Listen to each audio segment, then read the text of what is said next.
Hello everyone, welcome to let's crack UPSC CSE Hindi. I hope आप सब लोग बहुत अच्छे होंगे।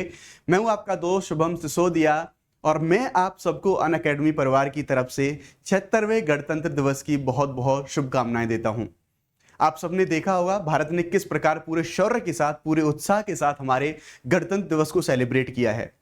अब लेकिन आपके लिए क्या जरूरी है, एक भारतीय होने के नाते आपके लिए जो पूरा गणतंत्र दिवस की जो परेड हुई है, सारी चीजें जो पूरा जो हमारा सेलिब्रेशन हुआ है, उसमें से आपके लिए जानने का क्या क्या काम का है। मैं कुछ ही छोटे से समय में सारी चीजें, वो भी आपको इमेजेस की सहायता से एकदम जो रियल अनुभव है वो कराने की कोशिश करूंगा। जी हाँ, बिल्कुल डेफिनेटली एक भारतीय होने के नाते जब मैं आपके लिए सेशन को देख रहा था तो ये सेशन बनाने से पहले मैं पूरे सेशन मैंने, यानी कि पूरी जो परेड थी, पूरा जो कार्यक्रम था, पूरा जो उत्सव था, वो मैंने खुद देखा। मैं आपको सच में दिल की बात बताऊं तो लिटरली जब मैं सेशन को बना रहा था, टोटल कंप्लीट टाइम मेरे जो गूज बम्स हैं वो बने रहे थे। यानी कि जो एक तरीके से जो रोंगटे खड़े कर देने वाला भारत का जो उत्साह है, भारत ने अपनी जो ताकत का, अपनी सांस्कृतिक विरासत का जो प्रदर्शन किया है, वो वास्तव में देखने योग्य। अगर मैं आशा करता हूं आप अंत तक इस सेशन को देखते हैं तो डेफिनेटली आपको भारतीय होने पर गर्व होगा और आपको बहुत सारी ऐसी चीजें जो आपको डेफिनेटली भारतीय होने के नाते पता होना चाहिए, उन सारी चीजों के बारे में भी आप जान पाएंगे। शुरुआत करेंगे, बहुत ही इंजॉयबल सेशन रहने वाला है बिकॉज इमेजेस के थ्रू जो रियलिटी में जो सारे इंसिडेंट हुए हैं, मैं आपको एक हाईलाइट्स देने वाला हूं। सारे छोटे समय में ज्यादा जो सारी इंफॉर्मेशन है, पूरा जो जितना घटनाक्रम हुआ उसके बारे में हम बात करेंगे। साथ ही जो भी घटनाक्रम हुआ उसके पीछे का रिलीवेंस क्या है उसके बारे में हम साथ ही साथ बात करते चलेंगे।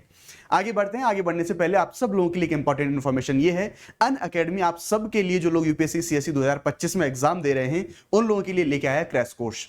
और अनअकैडमी के इस क्रैश कोर्स में 2025 का जो कोर्स है, इसमें हम जीएस सीसेट सारी कंप्लीट प्रिपरेशन करा रहे हैं। 28 जनवरी से हमारा ये कोर्स शुरू हो रहा है। इसमें एक खास बात ये, अगर आप यूपीएससी सीएसई 2025 का प्रीलिम्स एग्जाम क्वालिफाई करते हैं तो आपको कंप्लीटली मेंस की preparation Unacademy free of cost कराएगा। जी हाँ, सॉरी, इसमें आपको notes, mock test, theory, current affair, live classes, doubt solving session, सारी चीजें आपको यहां पर मिलेंगी। 11,999 अभी ऑफर्स डाउन कर दिए गए हैं, यानी कि प्राइसेस कम कर दिए गए हैं, आप इसे अवेल कर सकते हैं। शुभ 50, दिस इज माई कोड। ये कोड यूज करके आप जो है इसका ये जो मैक्सिमम जो डिस्काउंट है इसे आप अवेल कर सकते हैं। अगर आपको इसके रिगार्डिंग कोई गाइडेंस चाहिए तो आप मुझे टेलीग्राम पर अप्रोच कर सकते हैं। टेलीग्राम का लिंक आपको इसी वीडियो के डिस्क्रिप्शन में मिल जाएगा। और इतना ही नहीं, रिपब्लिक के डे पर जितना बड़ा हम सेलिब्रेशन कर रहे हैं तो डेफिनेटली कुछ ना कुछ तो आप लोगों के लिए बनता है। अनअकैडमी 60% ऑफर लेके आया आप सब के लिए रिपब्लिक डे के अवसर पर। अगर आप लोग 12 महीने का कोर्स परचेस करना चाहते हैं 23,499 में, और अगर आप 18 महीने का कोर्स परचेस करना चाहते हैं तो 24,999। लेकिन ध्यान रखना, अगर आप 18 महीने का कोर्स लेते हैं तो आपको अश्योर्ड सक्सेस के तहत में कुछ कंडीशन के आधार पर, अगर 2026 में आप अगर क्वालिफाई नहीं कर पाते तो आपको 1 साल का जो एक्सटेंशन है वैलिडिटी का, वो कोर्स पर आपके पे मिलेगा। 60% ऑफ यहां पर मिल रहा है 2026 के एग्जाम के लिए। तो ये भी जो हमारे सारे बैचेज हैं, ये सारे के सारे बैचेज हमारे अभी रन करने वाले हैं, तो आप इसमें जरूर एनरोल करिए। शुभ 50, इस चीज को ध्यान रखना। ये जो आपकी जो सारी कंडीशंस हैं, ये कंडीशन आप यहां पर देख सकते हैं। बैचेस के बारे में हम बात करें, आरंभ 2026 के लिए हमारा इंग्लिश बैच ये 25 जनवरी से शुरू हो चुका है। आरंभ 2026 के लिए हमारा अगला इंग्लिश बैच ये 30 जनवरी को शुरू होगा। इग्नाइट 2026 के लिए हमारा इंग्लिश बैच है जो कि 27 जनवरी को शुरू होगा। और शिखर 2026 का हमारा 18 जनवरी को ये शुरू हो चुका है। शुभ 50, ये कोड आपको ध्यान रखना है, ठीक है। मैं आपको कुछ यहां पर मेरे दोस्त ऐसी इंसाइट दूंगा जो कि बहुत सारी जगह से आपको चीजें नहीं मिल पाएंगी। क्यों? क्योंकि मैं यहां पर चीजों को इंटरकनेक्ट करने की कोशिश करूंगा। तो आज अगर हम गणतंत्र दिवस के बारे में बात कर रहे हैं, इस सेलिब्रेशन के बारे में आज अगर हम बात कर रहे हैं, तो हमें इसका इतिहास जरूर पता होना चाहिए। अब इतिहास में आपको ये नहीं बताने वाला कि इस दिन हमने संविधान अपनाया था, सारी सबको पता है। एक भारतीय होने के नाते ये सारी चीजें सबको पता है। लेकिन कुछ ऐसे इंसिडेंट जो इस बार के लिए बहुत ज्यादा स्पेशल हैं, उनके बारे में आप सब लोगों को जानना बहुत जरूरी है। सबसे पहले हम बात करेंगे कि जैसे 1950 में जब हम पहली बार हमारा गणतंत्र दिवस को हम सेलिब्रेट कर रहे थे, तो देखिए आज के टाइम पे क्या होता है, अर्ली मॉर्निंग में हमारी परेड होती है। लेकिन खास बात ये थी, अगर हम 1950 में जब डॉक्टर राजेंद्र प्रसाद जी राष्ट्रपति थे, उस टाइम पर जो हमारी गणतंत्र दिवस की परेड हुई थी, शाम को 4 बजे ये परेड हुई थी। और सबसे जो खास बात है इसमें, आप ये जो पहली परेड हुई थी हमारा, उसी का रियल इमेज है ये आपके सामने। ये जो परेड थी शाम को 4 PM पे हुई थी। और इतना ही नहीं, एक बेहतरीन, एक शानदार, एक संयोग आप समझने की कोशिश कीजिए। आप एक कॉम्बिनेशन देखने की कोशिश करिए कि जब भारत अपना पहला गणतंत्र दिवस मना रहा था, तब भी इंडोनेशिया के राष्ट्रपति हमारे पहले चीफ गेस्ट थे। और आज भी जब हम अपने संविधान के 75 साल पूरे कर चुके हैं, 76वां गणतंत्र दिवस मना रहे हैं, तब भी हमारा यहाँ इंडोनेशिया के जो राष्ट्रपति हैं उनको हमने चीफ गेस्ट के तौर पर बुलाया है। बिल्कुल, तो 26 जनवरी 1950 को ये परेड 4 बजे हुई थी। डॉक्टर राजेंद्र प्रसाद, यहाँ पर हम देखेंगे उनके साथ एक बग्गी की घटना भी हम यहाँ पर देखेंगे, जो शाही बग्गी आपको मिलने वाली है। चीफ गेस्ट इंडोनेशियन प्रेसिडेंट जो सुकार्नो है, ये इनको जो हमने पहले वाली जो हमारा गणतंत्र दिवस हुआ था वहां पर चीफ गेस्ट के तौर पर हमने बुलाया था। और आज भी जब हम बात कर रहे हैं तो आज भी जो वर्तमान राष्ट्रपति हैं इंडोनेशिया के, उनको हमने एज ए चीफ गेस्ट बुलाया। ये हमारी विदेश नीति को दरअसल दर्शाता है कि इंडोनेशिया हमारे जो पड़ोसी देश हैं, जो हमारे द्वीपीय देश हैं, वो भारत की विदेश नीति के लिए, भारत जो पड़ोसी पहले की नीति अपनाता है उसके लिए कितना ज्यादा जरूरी साबित होते हैं ना। तो यहां पर हम देखेंगे, अगर इंडोनेशिया के बारे में बात करें तो इंडोनेशियन प्रेसिडेंट जो प्रबो सुबियांतो हैं, इनको अभी हमने जो है बुलाया है एक चीफ गेस्ट के तौर पर रिपब्लिक डे में। और ये चौथा ऐसा अवसर था जब इंडोनेशिया के राष्ट्रपति अतिथि के रूप में, यानी कि जो चीफ गेस्ट है उसके रूप में आए थे। अब इंडोनेशिया की इंपॉर्टेंस जैसे मैंने बताया कि द्वीपीय देश होने के नाते ये सारी चीज हमें देखने को मिलती है कि इंडोनेशिया हमारे लिए कितना जरूरी है। लेकिन हाँ, व्यापारिक रूप से भी आसियान में दूसरा सबसे बड़ा भागीदार हमें इंडोनेशिया दिखाई देने को मिलता है। तो यहां पर जब हम शुरुआत करेंगे तो सबसे पहले जब रिपब्लिक डे की शुरुआत होती है तो सबसे पहले आपको पता है हमारे जो शहीद जिन्होंने हमारे देश के लिए अपनी जान की कुर्बानी दी, उन सभी शहीदों को नमन करने के लिए, उनको श्रद्धांजलि अर्पित करने के लिए भारतीय प्रधानमंत्री नरेंद्र मोदी जी के द्वारा सबसे पहले अमर जवान ज्योति पे जाके उनके द्वारा जो सल्यूट है, उनके द्वारा जो सलामी है, वो सलामी उनके द्वारा दी गई। और यहीं पर उनके साथ जो रक्षा मंत्री राजनाथ साहब हैं वो, और उनके साथ साथ हमारी तीनों सेनाओं के प्रमुख और हमारे सीडीएस साहब, सारे के सारे लोग मौजूद थे। तो सबसे पहला जो कार्यक्रम हमारा होता है अमर जवान ज्योति पे जाके इन शहीदों को श्रद्धांजलि अर्पित करना, उन्हें सम्मान देना। उसके बाद जब हम आगे बढ़ेंगे तो यहां पर आप कुछ इमेजेस देख सकते हैं। ये दरअसल उसके बाद जब जिस तरह से हमारे प्रधानमंत्री वहां गए तो फिर वो वहां पर श्रद्धांजलि देने के बाद वो सीधे कर्तव्य पथ की ओर मूव हुए, लाल किले की ओर मूव हुए। उसके बाद से यहां पर चीजें देखने को मिलेंगी। हमारी जो महामहिम राष्ट्रपति श्री द्रौपदी मुर्मू जी हैं, उनके द्वारा और उनके साथ साथ जो इंडोनेशिया के राष्ट्रपति हैं उनके साथ में उन्होंने जो है प्रस्थान किया कार्यक्रम की ओर। सब जब कार्यक्रम की शुरुआत होती तो आप लोग जानते हैं राष्ट्रपति के जो अपने अंगरक्षक हैं, सबसे पहले जैसे ही राष्ट्रपति भवन से अपने वो निकलते हैं तो वो निकली इंडोनेशिया के राष्ट्रपति साहब के साथ में अपने भवन से निकली, तो जो राष्ट्रपति के अंगरक्षक हैं सबसे पहले राष्ट्रपति के अंगरक्षकों के द्वारा उनको सलामी दी गई। ये जब पूरा कार्यक्रम बढ़ता है तो ये आगे की ओर बढ़ते हैं राष्ट्रपति भवन से कर्तव्य पथ की ओर। लेकिन उससे पहले आपको जानना होगा इस शाही बग्गी के बारे में, क्योंकि इस शाही बग्गी का जो इतिहास है वो बहुत ज्यादा इंटरेस्टिंग है। ये वही शाही बग्गी है जिस शाही बग्गी को हमने पाकिस्तान से टॉस के माध्यम से जीता था। जी हाँ, दरअसल इसी शाही बग्गी में बैठ के हमारी राष्ट्रपति द्रौपदी मुर्मू जी और जो इंडोनेशिया के प्रेसिडेंट हैं वो बैठ के कर्तव्य पथ की ओर रवाना हुए, जो राष्ट्रपति भवन है वहां से। दरअसल इसकी कहानी कुछ ऐसी थी, जब भारत और पाकिस्तान आजाद हुए तो भारत पाकिस्तान के जो एसेट थे, जो संपत्तियां थी, उनमें बंटवारा हुआ था। तो जो कुछ संपत्तियां थी, उन संपत्तियों में जो अंगरक्षक हुआ करते थे राष्ट्रपति के, उनका 2-1 के अनुपात से उनका विभाजन हो गया था। लेकिन बात जब बग्गी पे आई तो भारत और पाकिस्तान दोनों इस शाही बग्गी पर अड़ गए थे कि इसको हम लेंगे, हम लेंगे। फिर इसके ऊपर टॉस हुआ था और भाग्यवश जो ये बग्गी है वो भारत के हिस्से में आई थी और तभी से शाही रूप से इस बग्गी का जो है यूज किया था। हालांकि बीच में इस बग्गी का यूज बंद हो गया था, लेकिन अब फिर से इस बग्गी का यूज होने लगा है। भारत के पहले राष्ट्रपति डॉक्टर राजेंद्र प्रसाद जी इसी बग्गी पर सवार होकर पहले गणतंत्र दिवस में जो है शिरकत करने के लिए पहुंचे थे। अगर आपको क्योंकि इस बग्गी का जो इतिहास है बहुत ज्यादा इंपॉर्टेंट है, अगर आपको इस बग्गी के बारे में बहुत ज्यादा और कुछ जानना है तो इस बग्गी के ऊपर मैंने एक वीडियो बनाया है। उस वीडियो का जो लिंक है आपको इसी वीडियो के डिस्क्रिप्शन में मिल जाएगा, जाके देखना। केवल मैंने स्पेशली इसी बग्गी को कवर किया है कि इस बग्गी की शाही विरासत क्या है। जब ये बग्गी में बैठ के कर्तव्य पथ की ओर अग्रसर हुए तो उससे पहले हम जानते हैं जैसे ही राष्ट्रपति साहिबा आते हैं और जब राष्ट्रपति और जो प्रधानमंत्री सभी जो लोग इकट्ठे होकर कर्तव्य पथ पर लाल किले पर जो राष्ट्रगान के साथ में ध्वजारोहण करते हैं तो उसी टाइम पर हम जानते हैं कि राष्ट्रपति को 21 तोपों की सलामी दी जाती है।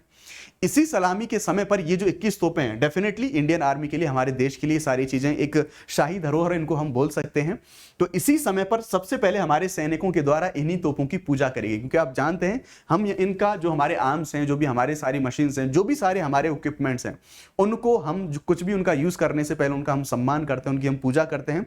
तो ये जो शाही सलामी है ये देने से पहले इनके द्वारा इनकी पूजा करी गई, इनकी अर्चना करी गई। उसके बाद जब राष्ट्रगान हुआ और जब सबने शाही सलामी दी हमारे ध्वज को, उस टाइम पर 21 तोपों की सलामी इन तोपों के द्वारा जो है दी गई थी। ये इसके बाद जब हम आगे बढ़ेंगे प्रोग्राम में तो आप यहां पर देख सकते हैं जो राष्ट्रगान हुआ, जब यहां पर एंट्री हुई थी महामहिम राष्ट्रपति द्रौपदी मुर्मू जी के साथ में जो इंडोनेशिया के राष्ट्रपति थे, तो प्रधानमंत्री मोदी जी और उनके साथ उनके मंत्रियों ने इनका स्वागत किया था जब लाल किले पर ये आए थे। तो इस तरह से जब आने के बाद राष्ट्रगान हुआ, राष्ट्रगान में सभी ने जो ध्वज को सलामी दी और इस तरह से जो सेना है, सेना के द्वारा 21 तोपों की सलामी यहां पर दी गई थी। जब इस कार्यक्रम में आगे बढ़ेंगे, राष्ट्रगान होता है, तो सबसे पहले यहाँ पर शुरुआत होती है कि एक आपको जो भव्य नज़ारे हैं, कुछ यहाँ पर भव्य नज़ारे देखने को मिलेंगे, बहुत शानदार होने वाले हैं। सांस्कृतिक रूप से, रक्षात्मक रूप से, हर तरीके से, सामाजिक तरीके से बहुत सारी चीज़ें आपको यहाँ पर देखने को मिलेंगी। बहुत इंटरेस्टिंग चीज़ होंगी, ध्यान से देखिएगा। तो यहाँ पर सबसे पहले ये आयोजन हुआ, दरअसल ये कॉम्बिनेशन एक हमारा सांस्कृतिक प्रोग्राम कह सकते हैं, जैसे इसकी शुरुआत हुई थी। तो जब इसकी शुरुआत हुई थी तो यहाँ पर हेलीकॉप्टर्स के द्वारा ध्वज के साथ में, हमारे तिरंगे के साथ में यहाँ पर जो इनके ऊपर पुष्प वर्षा है, वो पुष्प वर्षा इनके ऊपर कराई गई। इसके साथ साथ जब हम आगे की ओर बढ़ेंगे तो ये जो सबसे बड़ी, जो मुझे सबसे प्यारी, बहुत इंटरेस्टिंग चीज लगी, आप यहाँ पर देखेंगे हमारे जो सेना के जो प्रमुख जो लोग हैं उनके द्वारा सलामी दी गई, महामहिम राष्ट्रपति हैं उनको। इसके साथ साथ जो एक बड़ी शानदार, बहुत ही प्यारी और आनंददायी इमेज एक यहाँ पर देख सकते हैं आप, कि जो रिटायर्ड सैनिक थे हमारे, उन रिटायर्ड सैनिकों की भी इसमें जो शिरकत हमें देखने को मिली, इनके द्वारा भी सलामी पेश करी गई। यहाँ पर हम देखेंगे आपको यहाँ पर अशोक चक्र से सम्मानित लेफ्टिनेंट कर्नल जसराम सिंह, यहाँ पर जो रिटायर्ड हैं, इनके द्वारा भी जो सलामी है वो सलामी यहाँ पर दी गई। तो ये एक बहुत खूबसूरत, बहुत एक प्यारा नज़ारा हमें देखने को मिला इस रिपब्लिक डे पर, कि जो हमारे वर्तमान, जो हमारे आर्मी की या फिर जो भी हमारी सेनाओं के पर्सनल्स हैं, उनके साथ साथ हमारे जो रिटायर्ड जो लोग हैं, जिन्होंने इस देश को बनाए रखने में, इस देश की सेवा में अपने जीवन को न्यौछावर किया, उन लोगों के द्वारा भी यहाँ पर जो सलामी है वो सलामी इन लोगों के द्वारा यहाँ पर दी गई। इसके साथ जब ये प्रोग्राम आगे बढ़ता है तो यहाँ पर मिलिट्री बैंड के द्वारा, यहाँ पर जो, क्योंकि जैसे देखिए इंडोनेशिया के राष्ट्रपति साहब यहाँ पर आए हैं, तो इंडोनेशिया की तरफ से भी यहाँ पर अब तक कोई विदेशी, अगर कोई जत्था आया है, कोई विदेशी बैंड आया है, तो सबसे बड़ा यहाँ पर जो बैंड है और इनकी जो सेना की टुकड़ी है वो भी आई थी यहाँ पर मार्च करने के लिए। तो ये इंडोनेशिया का जो बैंड था, बड़ा शानदार, बड़े जबरदस्त तरीके से इन्होंने बैंड को बजाया। तो जब ये बैंड आया था तो सीधी सी बात है, इसने ये जो सबसे पहले इंडोनेशिया की तरफ से इसी बैंड ने यहाँ पर शिरकत करी थी। तो ये military band, Indonesia military academy का यहाँ पर जो बैंड है, ये बैंड ने यहां पर जो है अपनी प्रस्तुति दी थी। इसके साथ जब हम आगे बढ़ेंगे, अब बात आती है भारत की रक्षात्मक ताकत की। भारत ने अपना जो शौर्य है, उस शौर्य को जबरदस्त तरीके से पूरे गर्व के साथ कर्तव्य पथ पर पूरी दुनिया को दिखाया। और ये ऐसे पल थे जिनमें हर एक भारतीय नागरिक के शरीर पर गूज़बम्प्स हमें देखने को मिले। डेफिनेटली मैंने जैसे आपको बताया कि जब मैं देख रहा था, जिस पूरी गर्जना के साथ हमारे सभी रक्षात्मक उपकरण, हमारे मिसाइल्स, हमारे डिफेंस सिस्टम जब गुजरे यहां से, तो हमें देखने को मिला कि हाँ, सच में हम गर्वान्वित महसूस कर सकते हैं इन सारी चीजों को देख के। तो जब एंट्री शुरू होती है तो गरज के साथ ये जो टैंक्स हैं, इन तोपों के द्वारा जो एंट्री है वो एंट्री मारी गई, और इन तोपों का नाम है टैंक T-90 भीष्मा तोप। देखिए, अगर आप एक भारत के नागरिक हैं, डेफिनेटली तो सीधी सी बात है, आपके लिए गर्व महसूस करने वाले पल हैं। लेकिन आप किसी एग्जाम के लिए अगर आप प्रिपेयर कर रहे हैं, specially for UPSC and state PCS exams, तो आपके लिए ये सारी चीजें बहुत जरूरी हो जाती हैं। जैसे अगर इस परेड में ये इक्विपमेंट शामिल हुए हैं, T-90 जो भीष्म टैंक है, अगर ये इसमें शामिल हुआ है, तो इसके बारे में आपको जानना होगा, बिकॉज यहां से क्वेश्चंस पूछे जा सकते हैं। इन चीजों को आपको यहां पे देखना होगा। तो T-90 भीष्म टैंक है, इसने एंट्री मारी थी, कौन इसको लीड कर रहा था, किसके द्वारा, इसका मोटो क्या है, वो सारी डिटेल्स आप यहां पर देख सकते हैं। तो सबसे पहले भीष्म टैंक ने यहां पर एंट्री मारी थी। उसके बाद बारी आती है बहुत शानदार तरीके से, जज्बे के साथ में BMP-2 इन्फेंट्री कॉम्बैट व्हीकल्स, इस व्हीकल्स ने अपनी एंट्री मारी। इसके साथ साथ में इसका भी जो कमांडेंट भाई सौरभ प्रताप सिंह, इनके द्वारा इसको जो है लीड किया जा रहा था। उसके बाद भारत जब अपनी रक्षात्मक ताकत का यहां पर प्रदर्शन कर रहा था, तो भारत के द्वारा नाग मिसाइल सिस्टम, नामिस जिसके बारे में हम बात कर रहे थे, उस मिसाइल सिस्टम के साथ उसने यहां पर एंट्री मारी। साथ ही साथ आपको यहां पर कुछ स्पेशल ऐसे ये व्हीकल्स दिख रहे होंगे, ये गेहुआ और व्हाइट कलर में।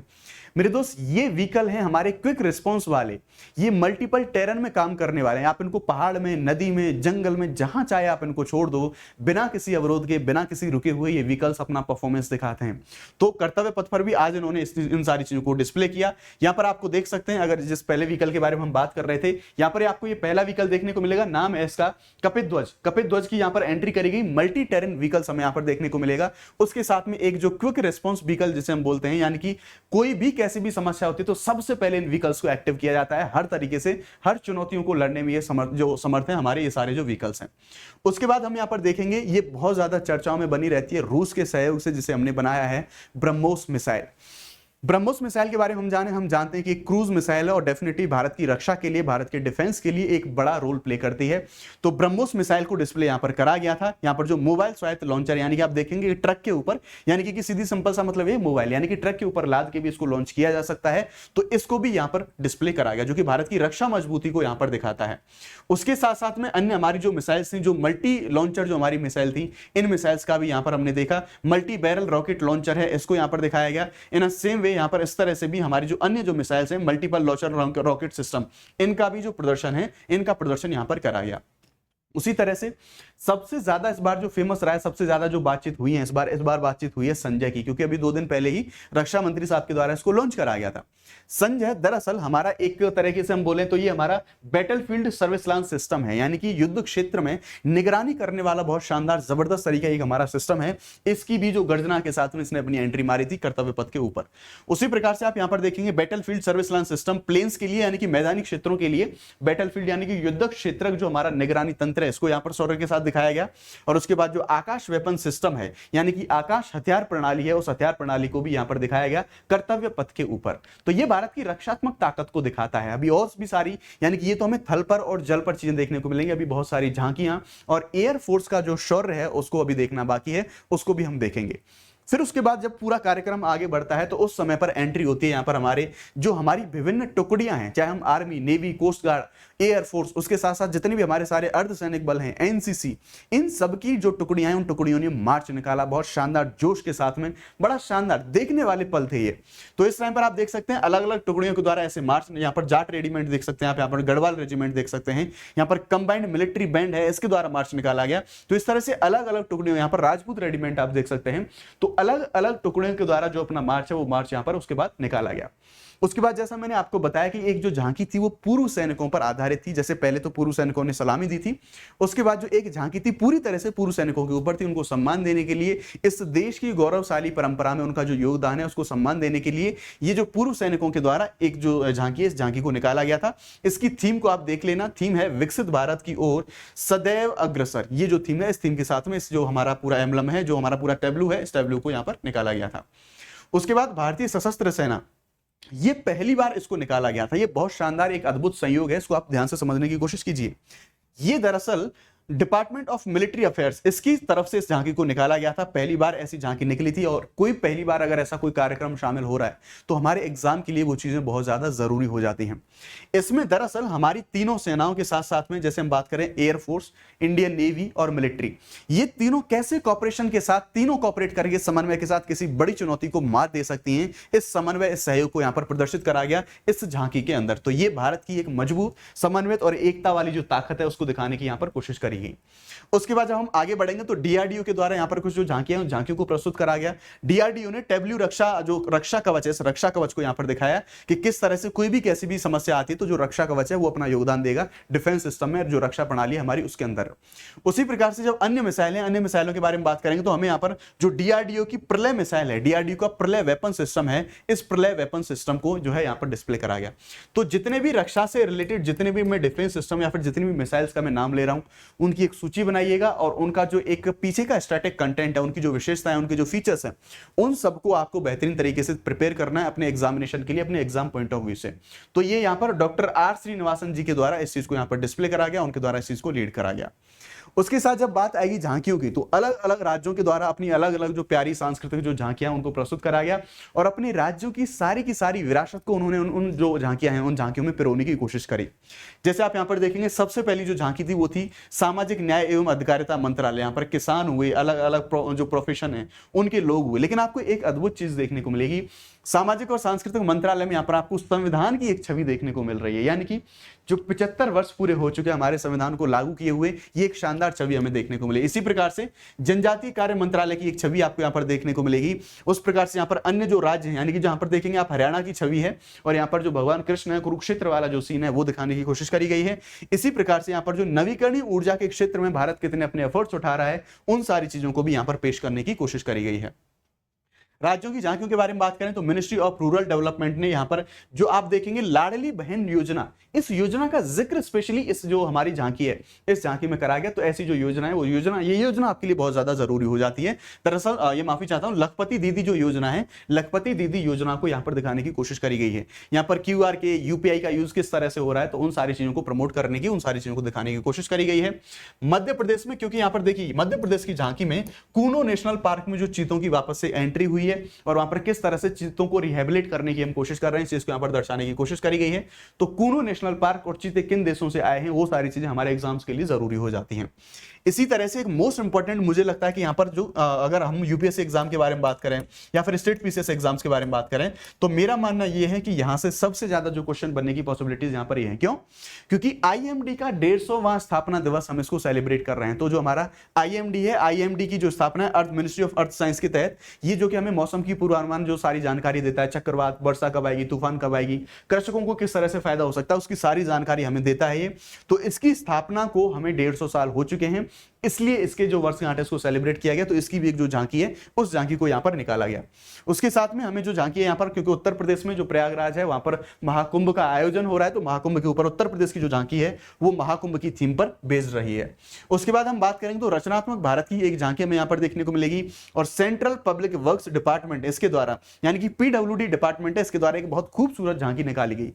इसकी स्पेशल बात यह कि इस झांकी के ऊपर पीडब्ल्यू ने, ये जो आपको दिख रहा है ये दरअसल संविधान की संरचना है, संविधान को उनके द्वारा यहां पर सजा के दिखाने की कोशिश करी। क्यों? क्योंकि हम जानते हैं संविधान को लागू हुए 75 वर्ष पूरे हो चुके हैं, 76वां हम गणतंत्र मना रहे हैं, इसलिए इस पूरे सेलिब्रेशन को दिखाने की यहां पर इन संकेतकों के द्वारा यहां पर सारी चीजों को कोशिश करी गई है।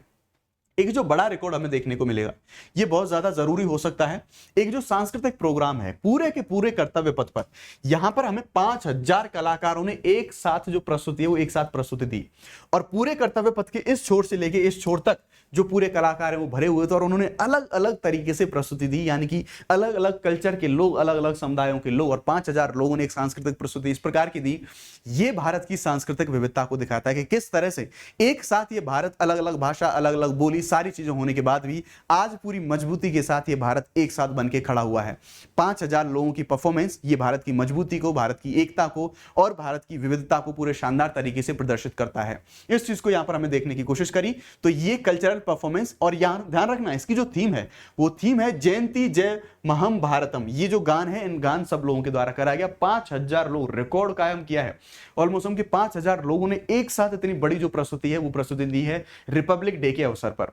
अंत में जब एंडिंग की ओर हम मूव करते हैं, तब भारतीय वायुसेना यानी कि इंडियन एयर फोर्स ने अपना जो शौर्य है, अपना शौर्य दिखाया और अपनी मजबूती के साथ अपने जो प्रदर्शन है वो प्रदर्शन किए। आप यहां पर अलग अलग जो हमारे हेलीकॉप्टर्स हैं, चेतक के बारे में हम बात करें, डोर्नियर के बारे में बात करें, सुखोई के बारे में बात करें, मालवाहक विमान के बारे में बात करें, ये सारे के सारे जो विमान हैं, इन सब के साथ भारत ने अपनी जो शौर्य है, अपना जो प्रदर्शन है, अपनी जो सांस्कृतिक और जो हमारी सभी, अगर हम आयाम में बात करें तो जो हमारी विरासत है, इस विरासत को दिखाने की कोशिश करी।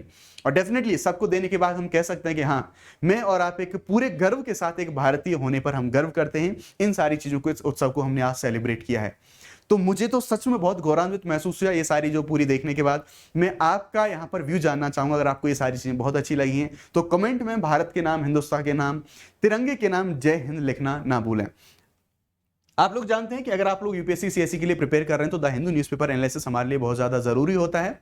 सुबह 9 बजे हम द हिंदू न्यूज़पेपर एनालिसिस करते हैं यूपीएससी के पीवाईक्यूज के साथ, करंट के साथ जो हमारा स्टैटिक पोर्शन है उसको लिंक करके। बाकी अन्य जानकारी के लिए आप कोई भी कोर्स परचेस करना चाहते हैं, आपको कोई भी कैसी भी गाइडेंस चाहिए, तो आप मुझसे टेलीग्राम पर डायरेक्टली जुड़ सकते हैं। ये मेरा पर्सनल टेलीग्राम है, शुभम सिसोदिया अनअकैडमी इस नाम से टेलीग्राम ग्रुप है। इसकी लिंक आपको वीडियो के डिस्क्रिप्शन में दी गई है।